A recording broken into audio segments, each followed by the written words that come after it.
with another guitar tutorial. This time it's for another Taylor Swift song, and a lot of people had been asking me how to play Best Day, and it's really easy. If you're just starting out on the guitar, you just got a guitar for Christmas, this would be an excellent song to learn because it only has 4 chords in it. Not only that, but it repeats the exact same chord progression the entire way through. And it's not too difficult on the right hand either, so it's a really good practice song. It's a beautiful song if you know all the words. Anyway, the only chords in it are the G, the C, the E minor, and the D. That's not the order they go in though, so don't get ahead of me. You have to have a capo to play it. I mean, you don't have to. You can play this out of open C. It just doesn't sound as cool. I don't think that's the way they played it on the record. I think they played it with the capo on the 5th fret, and you play it out of G, which makes it out of C. So, your G chord, if you don't know it, is this little baby right here. The best chord ever. And I'm going to pretend like this is my 1st fret, okay, where my capo is. You take your middle finger and you put it on the 3rd fret of the E string, your index finger, and you put it on the 2nd fret of the A string. These two are open, your D and your G, and then your B string, you have your ring finger on the 3rd fret and your pinky finger on the 3rd fret, 2 of the B and the E string. Should sound like that. E minor, incredibly easy if you don't know it.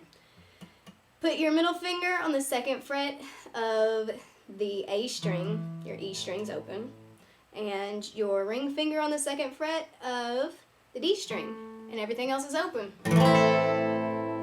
Really cool chord. Okay, and then your C, right here, alright? Put your ring finger on the 3rd fret of the A string. You don't play the E string, unless you want to do it that way, a little rockin' thing.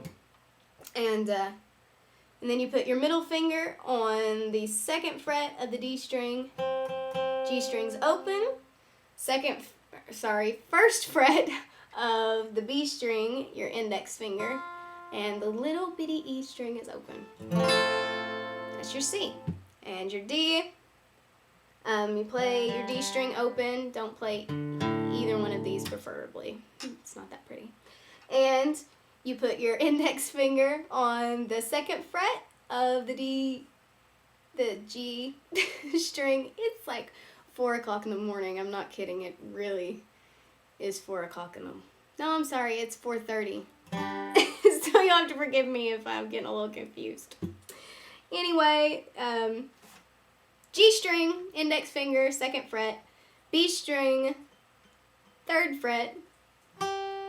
B string with your ring finger, and then the little bitty E string, you put your middle finger on the 2nd fret of the E string, like that. Now I kick off the whole song with this little up strum thing. You don't have to do that, but if you want to, I think it's pretty. It's like a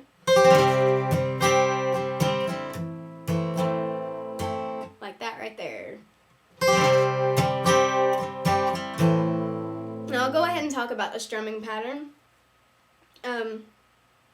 It is hard for me to describe strumming patterns because, as I've said before, I don't really ever think about my right hand until people ask me what I'm playing, and then I try to explain it to them and I get all confused.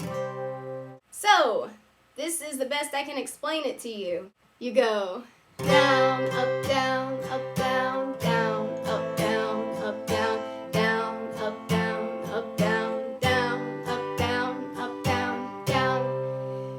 Very, very 50s beat, which is very cool. Taylor Swift really has more variety in her music than most people give her credit for. If you listen to this CD, very good writer.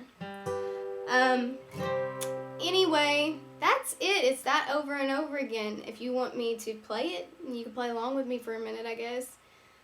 We'll just go from the intro, and I'll do the big. And I'm gonna do a hammer on with my middle finger. You don't have to do that.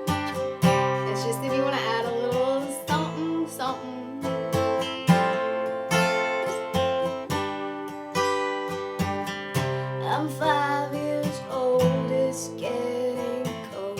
I've got a big coat on.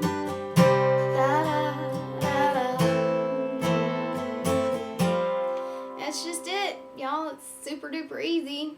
If you have any more questions, feel free to message me or email me anytime. That'd be good. I'd love to hear from you. Hopefully this helped, and more to come. Adios.